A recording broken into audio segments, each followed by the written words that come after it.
tardes. Primero, agradecerles a todos los disertantes y a los ponentes. Eh, las presentaciones fueron impecables, excelentes.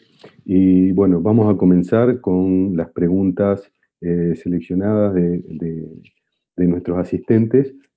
Carlos, por favor, si puedes ya responder algunas preguntas. Tenemos el tiempo acotado, así que bueno, vamos a tratar de ser expeditivos y Sí, sintéticos en las respuestas. sí, cuenta con ello, Horacio. Sí, algunas de las preguntas que me llegaron, finalmente todas iban en el mismo sentido, ¿no? La gente pregunta por las tendencias tecnológicas, ¿no? ¿Hacia dónde van, en este caso, las plantas de procesamiento porcícola? El tema en el que yo hablé, me voy a enfocar a ese. Si bien trabajamos en otras áreas, finalmente, ahorita el tema específico es la planta de procesamiento porcícola, ¿no? Y me preguntan sobre tendencias, ¿no? Yo platicaría de algo que estamos trabajando muy fuerte en este momento, que le llamamos el Smart Factory, ¿no? ¿Y qué es la planta inteligente? ¿Y qué implica tener una planta inteligente? Implica tener conectado los más posibles dispositivos que haya o máquinas que haya dentro de la planta. En la medida que esos dispositivos o esas máquinas puedan ser conectadas y nosotros podemos generar información, empezamos a utilizar todos esos datos, empezamos a convertir todos esos datos en información y empezamos a tomar decisiones, ¿no? Es decir, ¿de qué hablamos, no? Si nosotros tenemos y estamos recolectando información de la recepción de cerdos, del sacrificio, de la clasificación, que cada vez hay una tendencia más fuerte en hacer la clasificación de los canales o de las varas sacrificadas, información sobre lo que está ocurriendo en las áreas de corte y deshueso, de pesos, de mermas de refrigeración, todo lo que está sucediendo en la planta, y empezamos a recopilar esa información. Nosotros le vamos a dar a las personas que toman las decisiones, les vamos a dar información para que puedan trabajar y mejorar. ¿En qué temas?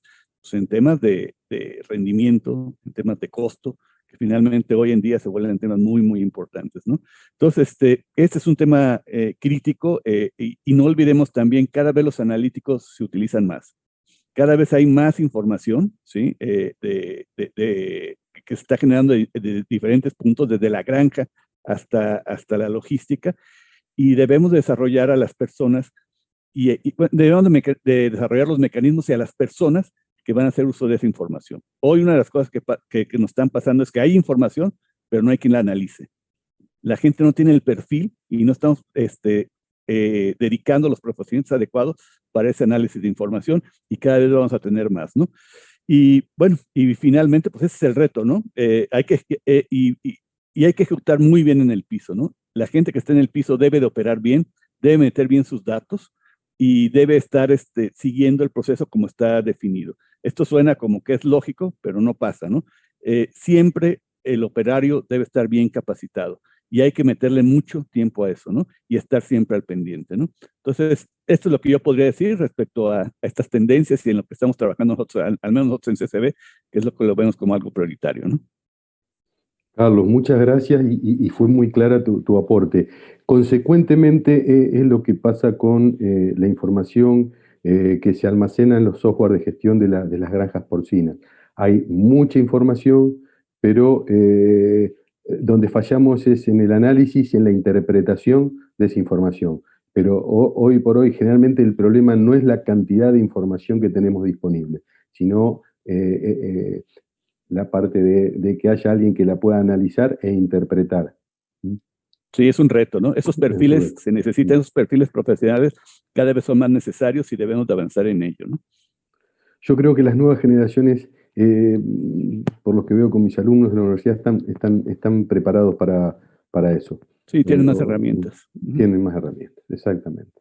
Sí. Bueno, Carlos, Gracias, muchísimas Horacio. gracias por tu A ti. aporte.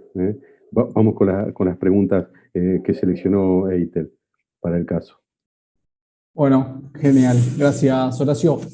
Sí, a mí me han pasado también un par de preguntas sumamente interesantes que dan idea, ¿no? De que la gente ya empieza a ver al probiótico, ¿no? Como el bicho raro de la porcicultura, sino algo que ya está metido, ¿no? Una de ellas es sobre experiencia en el uso de yogur. en lechones recién nacidos para combatir patologías. Indefectiblemente le estamos dando probióticos. El yogur es un fermento de bacterias benéficas, ¿sí? Entonces, digamos, indirectamente le están dando probióticos, ¿sí? En nuestro caso, nosotros, nuestro aislamiento proviene también de fermentos sumamente antiguos. Se data que este tipo de fermentos los consumían los egipcios, así que son cosas sumamente conocidas, y lo que uno le está aportando ahí es nuevamente lo que yo hablaba, que es, digamos, un conjunto de bacterias y un universo de bacterias probióticas que parte de su función es el bienestar y la sanidad. Entonces, uno de los aspectos que tiene que tener un probiótico es tener la capacidad de inhibir bacterias patógenas, entre ellas coli, salmonella y demás cuestiones. Si no, digamos, esa bacteria no se puede llamar, no se puede definir como probiótica.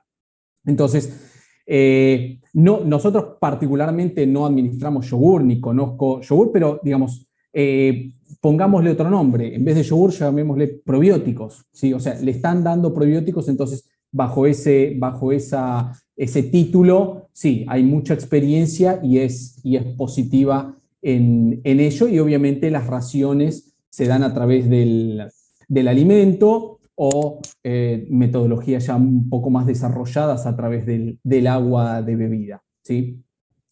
Y el otro nos pregunta sobre la combinación de probióticos y antibióticos en las primeras semanas de recría. Esto es algo que muchos nos han planteado, ¿no? Porque, digamos, históricamente y actualmente el uso del antibiótico sigue vigente, ¿sí? El tema es que cuando uno quiere hacer esa transición, digamos, hay como una especie de miedo de qué ocurrirá cuando le saco el antibiótico. Bueno, la idea es que no coexistan, ¿sí? Por lo menos en características de promoción de crecimiento. Sí, obviamente el antibiótico tiene que estar como herramienta de tratamiento puntual, único, lo que se llama el uso racional del antibiótico, ¿sí? En eso sí. Pero en cuanto a la coexistencia, digamos, nosotros no lo recomendamos.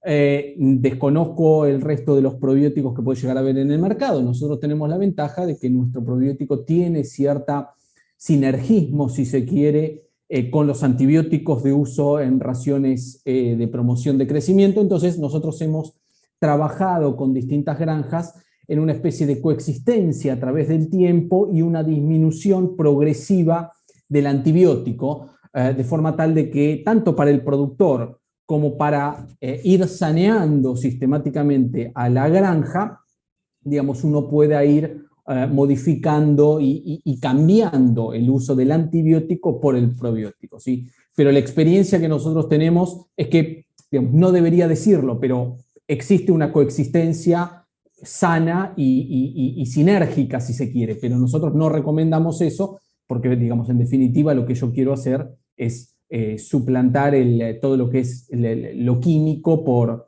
los probióticos que son de origen natural y de consumo y de ingesta directa, ¿no? Entonces, bueno, esas son las observaciones que tengo para estas dos preguntas, y que, bueno, bienvenidas sean, ¿no?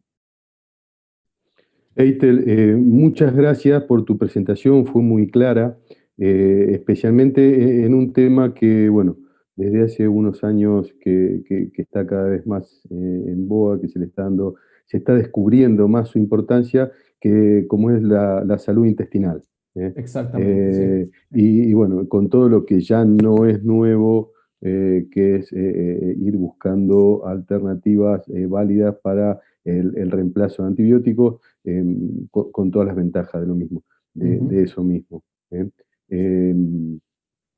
Bueno, desde ya, bueno, gracias a los dos, muchísimas gracias. Yo voy a responder las preguntas mientras esperamos que Guillermo Llovera se conecte, que, bueno, tenía algunos problemitas de conexión. Entre las preguntas que me hicieron a mí hay una muy cortita. Alguien pregunta acerca de la media res, que seguramente es una pregunta dirigida a Guillermo, pero ya que esta la voy a contestar.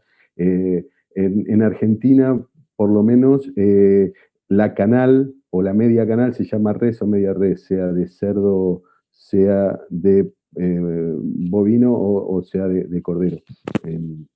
Por eso se habla de media res como el animal faenado colgado con cabeza, cuero y sin vísceras, y desangrado.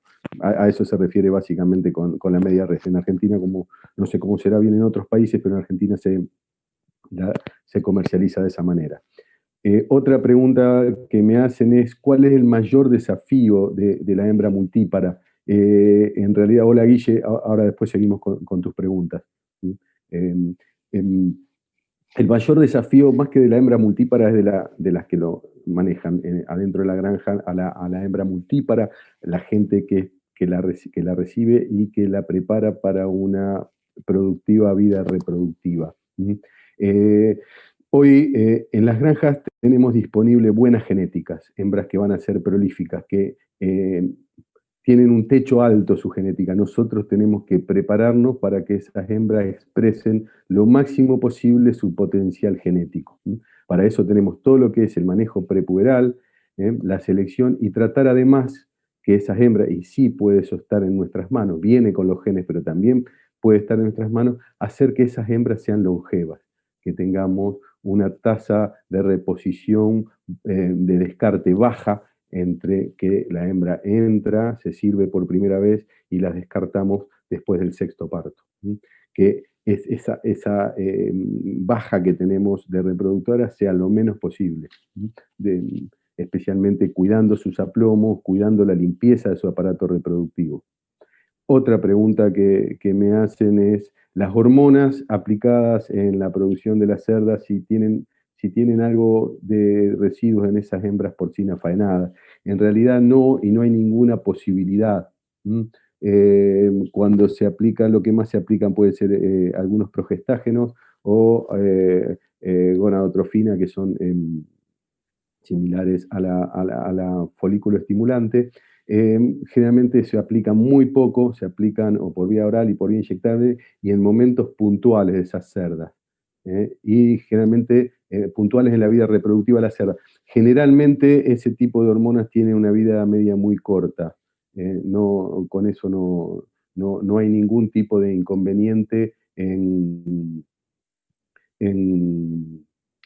en generar algún tipo de residuo peligroso dentro de esas hembras faenadas. Bueno, otra pregunta que recibí es acerca de en qué beneficia la inseminación artificial en cerdo.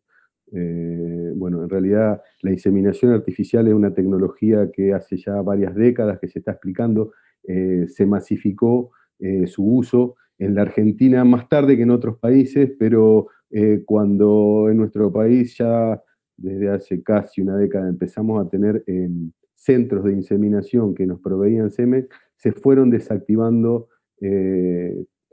casi todos los centros de inseminación que teníamos en granja. Hace 20 años atrás era común tener un centro de inseminación en una granja de 80 madres, o 90 o 100, me ha tocado en clientes míos. No teníamos quien nos provea el semen. O sea que si queríamos inseminar, teníamos que producirnos nuestras propias dosis inseminantes.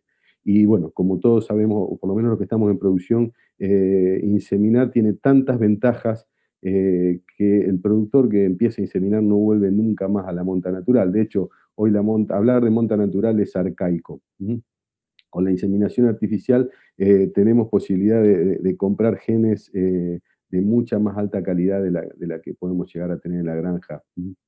Y podemos variar rápidamente de genética y de proveedor.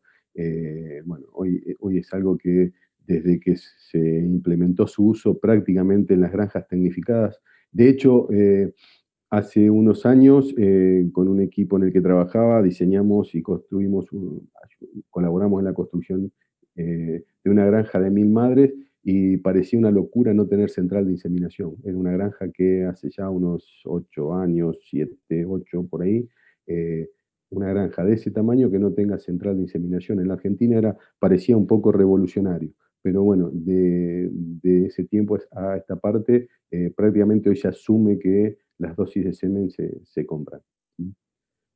Bueno, eso en cuanto a mí, Guillermo, ahí ya te estamos viendo para que respondas las preguntas que has seleccionado de nuestros participantes. Estás muteado, Guille. Estás muteado. A ver si yo te puedo desmutear. No. Fíjate que... ¿Ahí se escucha? Ahí te escucho, Guillermo. Bueno, desde ya te agradezco por tu presentación, muy clara y muy interesante. Bueno, muchas gracias, Horacio. Un saludo a todos los porcicultores acá en Argentina, que es el Día de la Porcinocultura. Así que, y bueno, y a toda la región, ¿no? Un gusto haber podido participar y mostrar un enfoque un tanto diferente. Bueno, te escuchaba con las preguntas, Horacio.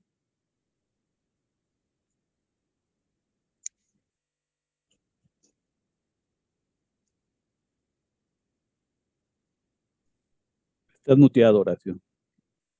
Guille, ahí, bueno, han pasado una serie de preguntas y quería ver si había seleccionado algunas para poder responderle a nuestros participantes. Esas preguntas, ¿vos tenés alguna selección de ellas o de las que había leído? Yo, bueno, ahí algunas dicen, ¿cómo puede, por ejemplo, una que me interesó, cómo puede influir la alimentación para obtener carne más magra o de mejor calidad? Bueno, esa situación es una situación de apoyo, ¿no? Siempre hablamos yo siempre digo que cuando un vehículo, si elegimos un vehículo Fórmula 1 para ir a correr un rally, vamos a andar mal, y viceversa. Entonces, bueno, siempre partamos de que hay razas que producen calidad de carne y hay razas que no las producen. Entonces, teniendo en cuenta eso, la nutrición, el estrés del traslado, de la faena, son factores que van a hacer que la calidad de carne se deteriore un poco menos. Si son super premium, bueno, van a ser un poco menos deterioradas, pero si no son carnes de calidad, en lo que es terminales de razas sintéticas que tengan mucho pietrain o largas belga, o en el caso de muchos países de Europa, Estados Unidos, que usan pietrain puro, Argentina también, bueno, las carnes son de mala calidad de arranque, entonces no vamos a influir en la nutrición a que mejore esa calidad de carne, a que la mejora sea notable. Pero bueno, dicho esto, sabemos que una nutrición equilibrada para cada etapa, y hoy las empresas, por lo menos en Argentina, hacen una nutrición de precisión, cuando están equilibradas en lo que es energía, proteínas y los aminoácidos esenciales, como estrella protagónica, la lisina, vamos a lograr que el animal produzca más músculo sin formar tanta grasa. Eso en primera instancia, que tengan la cantidad de proteína y lisina adecuada en forma preferencial, ¿no? En segunda instancia, lo otro que podemos tener en lo que es la alimentación de terminación. Tenemos algo que es muy interesante, particularmente con las razas de calidad de carne. Cuando usamos un terminal como Duroc, nosotros tenemos diferentes alternativas de alimentación para hacer un tipo de grasa distinto. Yo ahí describí en la charla que tenemos, en la grasa tenemos una grasa interna, que es la de ácidos grasos saturados, y después tenemos una grasa externa, ¿no? Que es la que está influenciada por la alimentación. Y esa calidad de grasa, que tiene que ver con la calidad de la carne al paladar que consumimos, bueno, si nosotros hacemos una nutrición con cereales de invierno, que no tenga aceites y demás, vamos a tener grasas que van a tener un alto punto de fusión. Y esto es muy importante en la nutrición. Por ejemplo, Argentina importa bastante grasa de Dinamarca, a $3.50 el kilo, porque esa grasa tiene un alto punto de fusión y eso a los chacinadores, a la industria chacinadora le interesa porque puede estufar más rápido. Entonces, estufar más rápido quiere decir que con más calor más rápido no se fusiona la grasa y no da un gusto grasoso, por ejemplo, a los salames, a los chorizos secos. Pero en ese caso no vamos a tener, por ejemplo, lo que le otorga la bellota al jamón de pata negra, jabugo del cerdo ibérico, que lo que le otorga es al revés, una terminación aceitosa. Va a tener una cobertura aceitosa. Si han tenido oportunidad de viajar a España y ver los jamones pata negra colgados, van a ver que tienen un cucurucho colgado abajo que ataja ese aceite que va cayendo, que le da un sabor especial que ayuda a la calidad de carne de lo que otorga la raza ibérica. Entonces, esos ácidos grasos son ácidos grasos omega 6, son sanos y son muy deliciosos.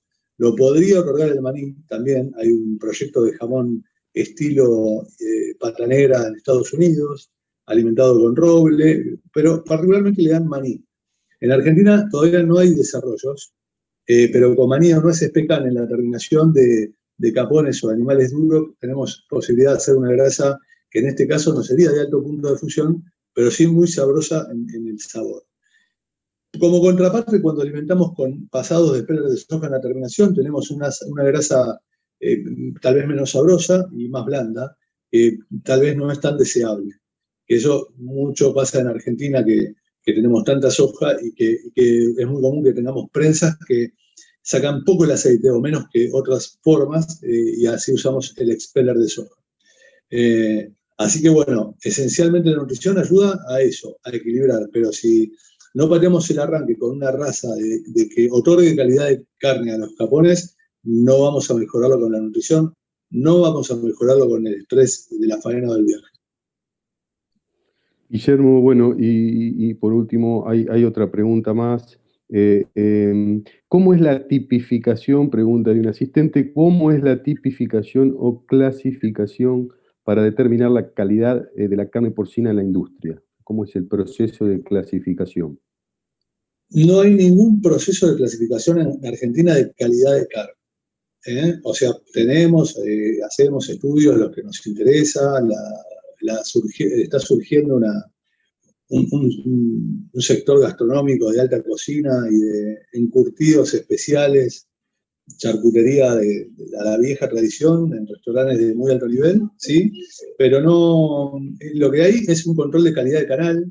Antiguamente se tipificaba mediante observación, con la palabra JUNTA y una serie de números para calificar visualmente la media res colgada, teniendo poca grasa, buena distribución de los músculos. O sea, es una tipificación de calidad de canal, claramente de canal, y eso es muy importante mostrarlo, contarlo y que se entienda.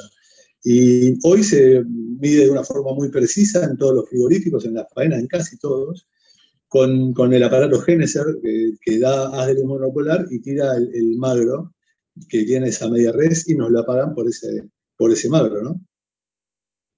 Sí, la pistola, la Fatometer o la Génesis, que hace una relación entre la grasa, el espesor del músculo y el peso de la media res, y entra en una ecuación y hace el cálculo de magro. Exacto.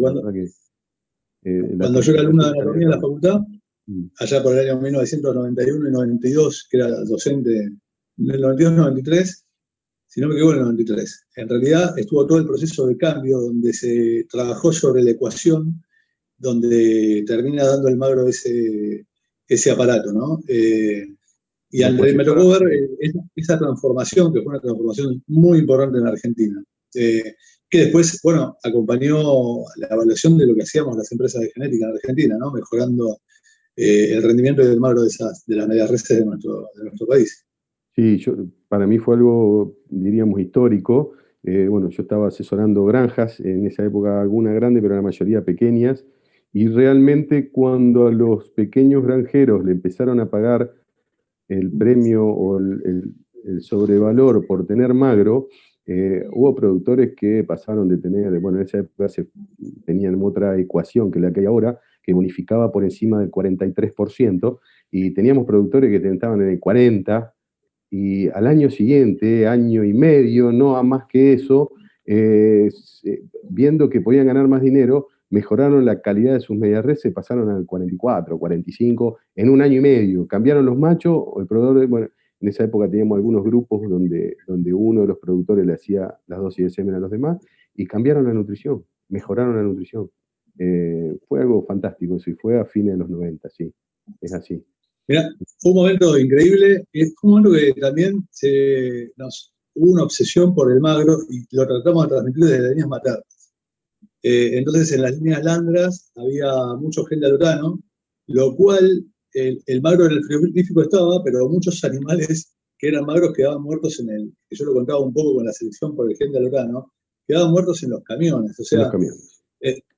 Lo que también fue notable, Horacio, es que toda la porcinocultura, un poco desde la mano de lo que necesitaba antes la industria y hoy el consumidor nos está marcando la cancha, es una transformación que yo creo que arranca desde la genética y después va acompañando las nuevas posibilidades que otorga la nueva genética. Hoy estamos con animales hiperprolíficos que paran arriba de 16 y es una revolución, ¿no? Y la nutrición va atrás de eso. ¿Cómo hacemos para darle una solución a esto, ¿no? Y bueno, y la calidad de carne también es un requisito que viene del consumidor, perdón. Eso hace que el nuevo foco de Stenport esté orientado a eso, ¿no? A lo que quiere el consumidor, lo que le rinde al productor y que la industria acepta, ¿no? Por suerte, coexisten los intereses hoy. El capón pesado, por ejemplo, lo queremos todos. Les conviene a la operadora y le conviene al productor.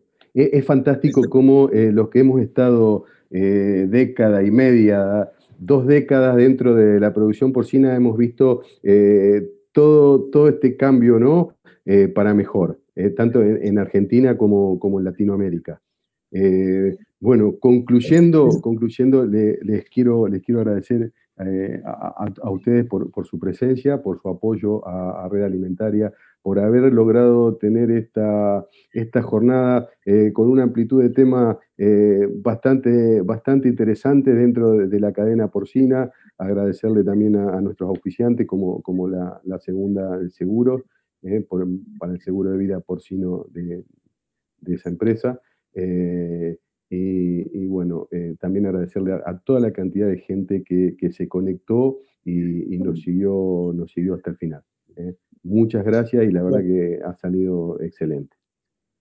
Bueno, no desanimarse, Latinoamérica tiene la gran posibilidad de ser uno de los principales activos en la producción de carne de cerdos. Tenemos que transformar nuestra materia prima en carne. No me cabe duda. Muchas gracias a todos. Un abrazo. Abrazos.